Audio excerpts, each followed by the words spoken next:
여러분은 다음 문항을 보면 어떤 생각이 드시나요? 사실은 먹고 싶지만 건강에 해로우니까 참는다. 건강을 위해서 무리가 되더라도 운동한다. 효과가 느껴지지 않아도 건강을 위해 계속 약을 먹는다. 맞는 얘기 아니야 하고 생각되시나요? 어찌 보면 건강에 안 좋은 건 피하고 건강에 이로운 것을 꾸준히 하는 게 당연하다는 생각이 드는데요. 그런데 나이가 들수록 이게 사실이 아닐 수도 있다는 겁니다.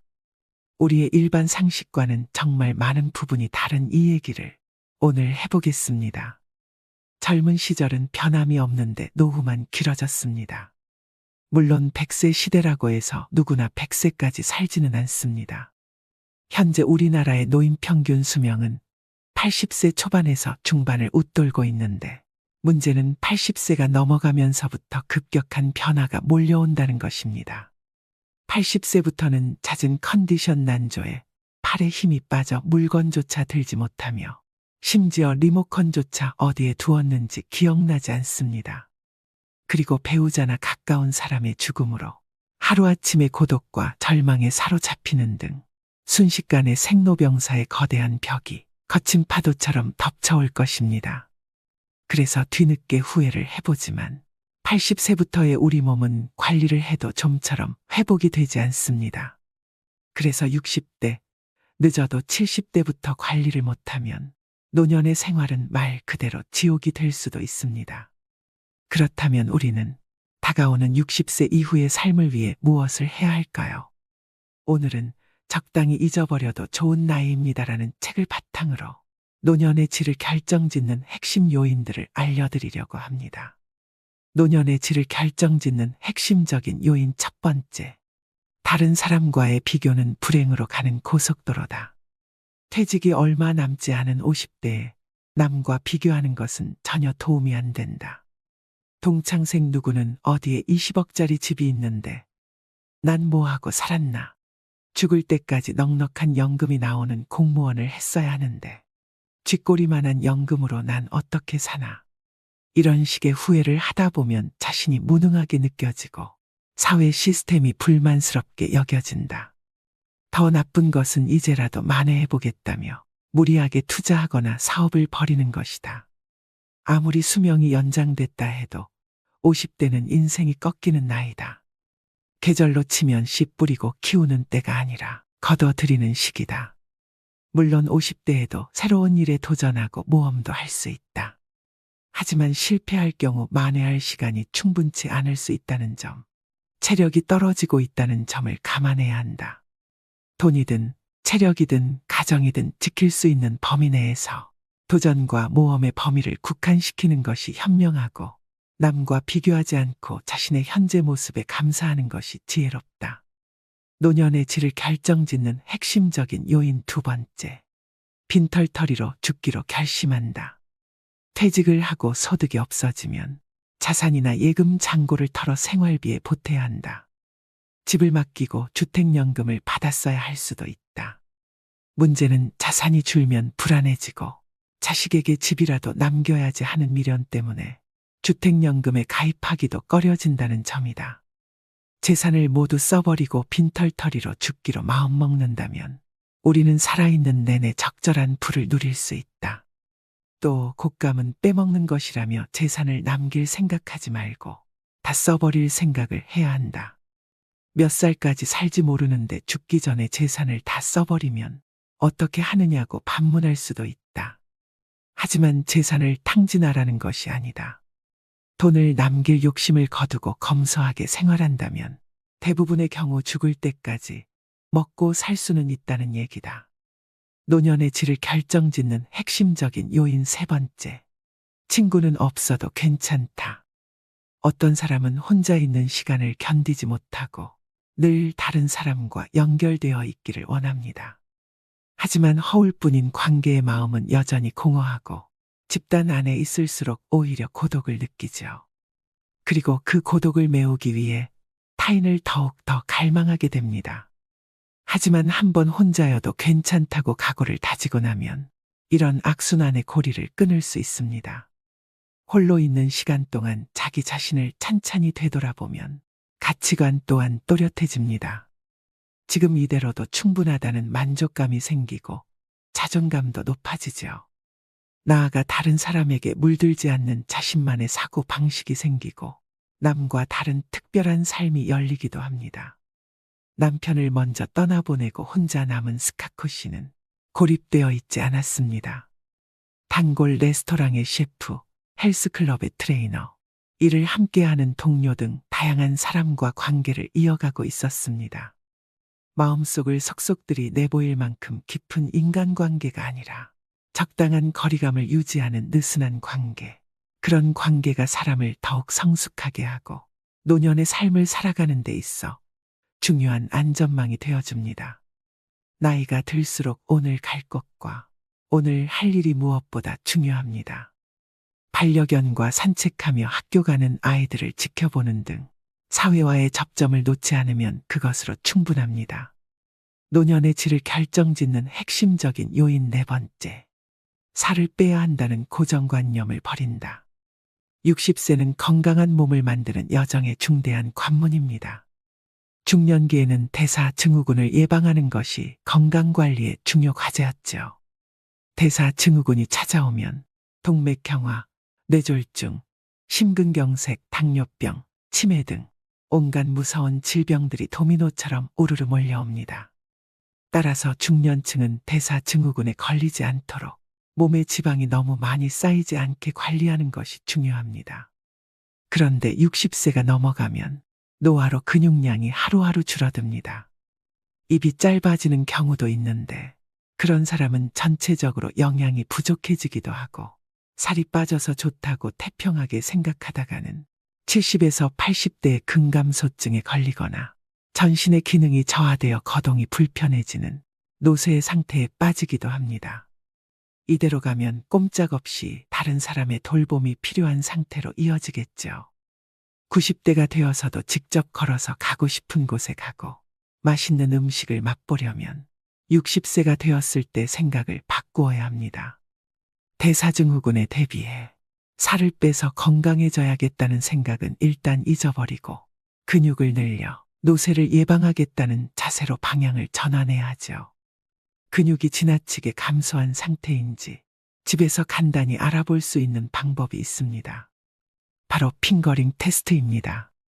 양손의 엄지손가락과 집게손가락으로 동그라미를 만들어서 종아리의 가장 두꺼운 부분을 감싸봅시다. 손가락이 닿지 않을 만큼 종아리가 굵으면 근육이 충분한 상태라고 짐작할 수 있습니다. 반대로 손가락이 서로 만나거나 겹쳐지면 근육이 부족할 가능성이 있으니 노쇠 상태가 되지 않도록 각별히 주의할 필요가 있습니다. 60세가 넘으면 근육이 탄탄한 다리가 무엇보다 중요합니다. 튼실한 무다리여도 좋습니다. 근육은 나이가 몇이든 누구나 마음만 먹으면 단련할 수 있습니다. 단백질을 충분히 섭취하고 걷기나 근력 운동에 힘쓰면 근육은 확실히 늘어납니다. 노년의 질을 결정짓는 핵심적인 요인 다섯 번째. 자녀를 버려야 모두가 산다. 자녀로 인해 노부모가 죽게 되는 세 가지 경우라는 섬뜩한 농담 같은 얘기가 있다. 재산이 있는 부모가 손 벌리는 자녀를 외면하면 맞아 죽는다. 찔끔찔끔 주다가는 시달려 죽는다. 그렇다고 다 내어주다가는 굶어 죽는다. 이런 불상사를 피하려면 일찌감치 자녀에게 물려줄 돈이 없다고 선언하고 돈에 대한 기대를 버리게 해야 한다. 다 큰 자식을 결혼도 시켜주고 집도 마련해주고 결혼 후에도 물심양면으로 도와줄 것이 없을까 기웃거리는 것은 사랑이 아니라 자녀의 독립을 막는 독이다. 이렇게 자녀를 독립시키지 못하고 끼고 돌다 훗날 돈 떨어지고 건강 잃었을 때 자식이 부모를 부양하는 것을 부담스러워하면 배신감을 느낀다. 부모는 자녀가 사랑스러워 이것저것 다 해줬지만 결국 돈 잃어 건강 잃어 자식과 관계까지 나빠져 자식 잃어가 된다.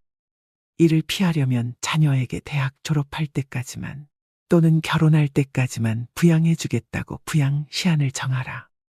그리고 가능한 자산은 연금으로 바꾸는 것이 좋다. 달마다 생활에 필요한 돈이 나오면 마지막까지 버틸 수 있다. 자녀가 어렵더라도 큰돈을 줘버리고 빈곤선에서 허덕이는 것보다 다달이 나오는 연금을 모아 생활비라도 보태주는 것이 더 낫다. 노년의 질을 결정짓는 핵심적인 요인 6번째. 운동보다 바른 자세가 먼저다. 하루하루 어떤 생활 습관을 가지고 살아가느냐에 따라 자기도 모르는 사이 등이 굽어 새우등이 되거나 무릎이 휘고 허리가 구부러지기도 합니다. 건강해지려고 열심히 걷기 운동을 하는 사람도 정작 자세가 좋지 않으면 무릎과 허리에 부담이 가거나 관절의 가동 범위가 오히려 좁아질 수도 있죠. 그러므로 본인의 평소 자세를 가끔씩 체크해줘야 합니다. 올바른 자세는 옆에서 보았을 때 허리뼈와 목뼈가 완만한 S자를 그립니다. 전신이 보이는 거울 앞에 서서 몸의 정면과 측면에서 본인의 자세를 가만히 살펴봅시다. 벽에 등을 대고 똑바로 서보는 것도 좋은 방법이고요. 벽에 발 뒤꿈치를 붙이고 섰을 때 등과 머리 뒷부분이 벽에 닿지 않는다면 자세가 앞으로 기울어졌다는 증거입니다. 자세가 비뚤어지는 원인 중 하나는 근력의 저하입니다. 늘 같은 쪽 어깨에 가방을 메거나 날마다 같은 방향으로 다리를 꼬고 앉는 등 어느 한쪽으로 치우친 습관 때문에 자세가 틀어지기도 하죠. 시간이 날 때마다 자신의 자세를 의식적으로 바로잡아서 잘못된 버릇을 말끔히 없애봅시다. 자세가 좋아지면 겉모습도 한결 젊고 생기 있어 보이기 때문입니다. 나이 들어서도 근사한 맵시를 유지하는 사람들의 공통점은 적당한 체중을 유지한 몸매와 꼿꼿한 자세입니다. 자세를 곧게 하면 마음가짐도 적극적이고 긍정적인 방향으로 바뀔 수 있습니다. 가슴을 당당하게 펴고 배에 힘을 주고 긴장감을 놓지 않으면 자신감과 의욕이 생깁니다. 잠깐 운동하고 하루 종일 구부정하게 지내기보다 매 순간 바른 자세를 유지하며 활기차게 보내기를 추천합니다. 노년의 질을 결정짓는 핵심적인 요인 7번째. 인생의 8할은 잊어버려도 상관없는 것들이다. 모든 성과의 80%는 일에 들인 시간의 20%에 의해 만들어진다. 이것은 이탈리아의 경제학자 빌프레도 파레토가 주장한 분포에 관한 통계적 법칙입니다. 파레토 법칙이나 20대 80 법칙이라고도 불리죠. 20%의 일개미가 전체 식량의 80%를 책임진다는 이야기도 같은 맥락입니다. 개미를 자세히 관찰해보면 모든 개미가 똑같이 일하지 않는다는 사실을 알 수 있습니다. 부지런히 일하는 개미가 20% 정도라면 일하지 않는 게으른 개미도 20%입니다. 부지런히 일하던 개미가 지쳐 쓰러지면 일하지 않던 개미가 팔을 걷어붙이니 결국 한 개미집에서 열심히 일하는 개미의 비율은 변하지 않습니다. 인생도 그렇습니다. 나라는 사람의 중심이자 나를 나답게 만드는 무언가, 밥도 잠도 있고 몰두할 수 있는 무언가는 20% 안에 있습니다. 이것만 꼭 붙잡으면 인생의 80%는 잊어버려도 상관없습니다. 우리 모두 이미 경험한 바 있지 않나요? 화려한 레스토랑에 가서 식사를 하거나 값비싼 차의 주인이 되는 것, 남부럽지 않는 집에서 사는 것 등은 그리 중요하지 않습니다. 이런 건 잊어버려도 좋은 80%이죠. 가족과 밥 한 끼 함께 할 수 있는 시간, 내 발로 걸어서 산책할 수 있는 체력, 내가 좋아하는 음악을 듣거나 책을 읽을 수 있는 공간이 있다면 나머지는 아무래도 좋습니다. 20대 80 법칙을 적용해보면 일도 인생도 크게 달라집니다. 60 이후, 이제는 정말 중요한 인생의 이 알에 집중해보면 어떨까요? 오늘의 영상 어떠셨나요?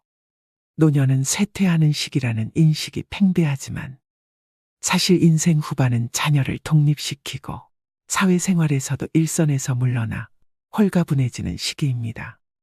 그동안 쌓아온 경험은 세상이 말하는 정답에 얽매이지 않고 나만의 해답을 찾을 수 있는 여유를 선사합니다.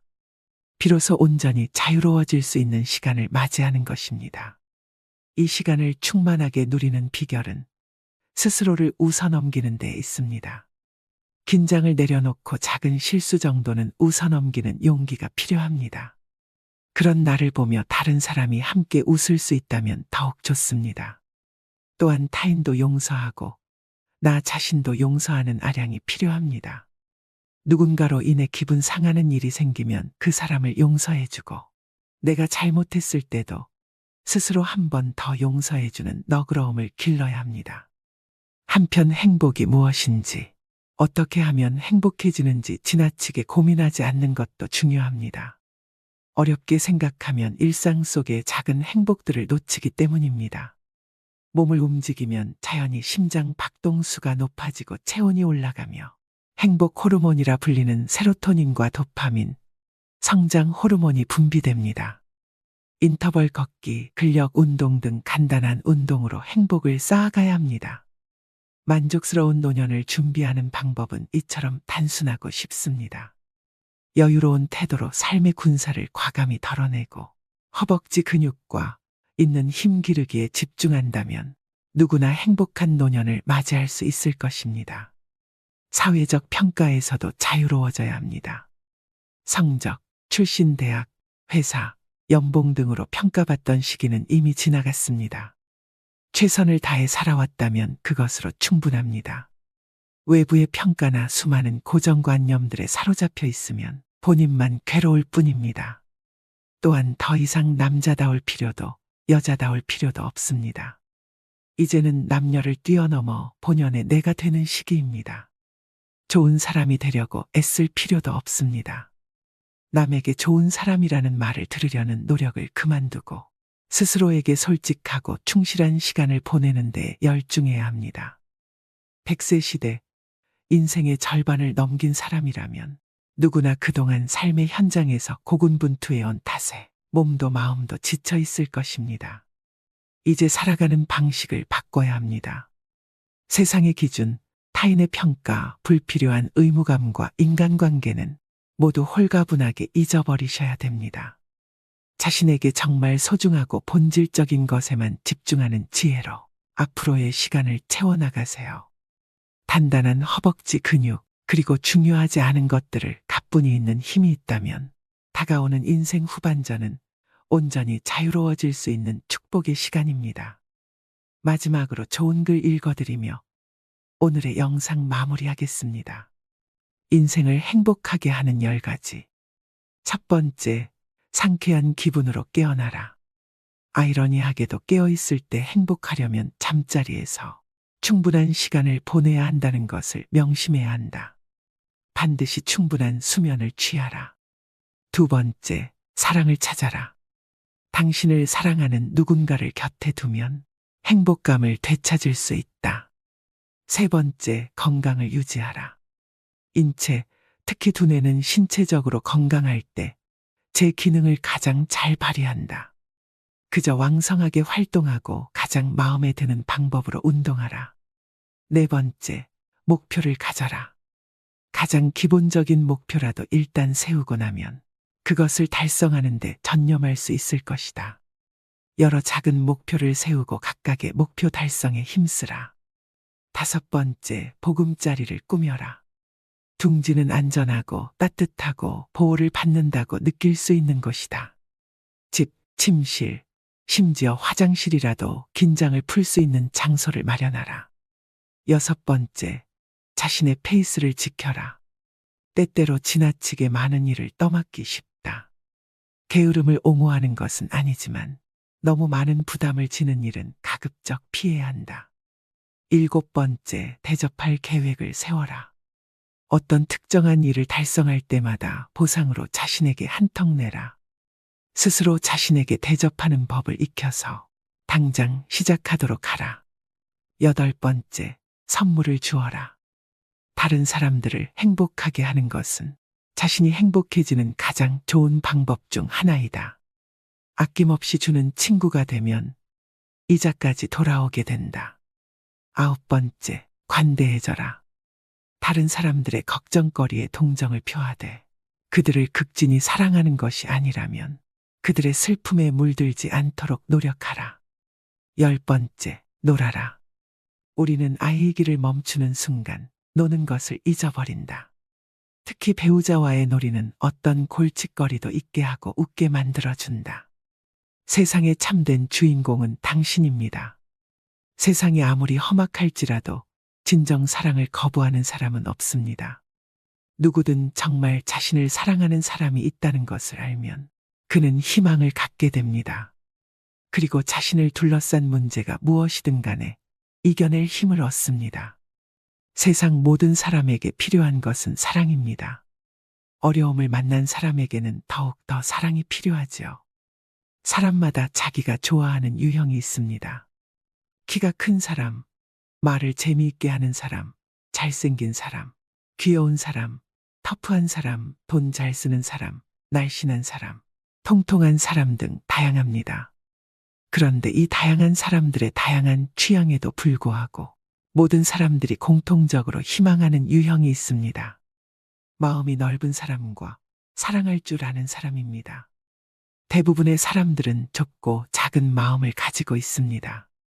다른 사람을 사랑하지 못하면서 자신은 사랑받고 싶어 합니다. 때문에 그런 자신을 이해할 사람을 필요로 합니다. 그리고 자신의 마음을 넓히기보다 다른 사람의 마음이 넓기를 기대합니다. 그러나 우리가 사는 이 땅에는 넓은 마음을 가진 사람이 적습니다. 처음 만났을 땐 마음이 넓은 것 같지만 조금 지나면 그도 역시 우리만큼 밖에 안 되는 속 좁은 사람이라는 것을 알게 됩니다. 그러면 우리는 또 다시 마음 넓은 사람을 찾아갑니다. 세상에서 자신보다 넓은 마음을 가진 사람을 만난다는 것은 쉽지 않은 일입니다. 하늘에서 떨어지는 번개를 맞는 것보다 넓은 사람을 만나는 것이 더 어렵습니다. 사랑할 줄 아는 사람, 그는 바보를 천재로 만들 수 있는 사람이고 고장난 세상을 고치는 기술자입니다. 우리가 남들보다 조금 더 사랑할 줄 안다면 우리는 모든 곳에서 환영받는 주인공이 될 수 있습니다. 사랑받는 사람이 아니라 사랑을 주는 사람이 세상의 참된 주인공입니다.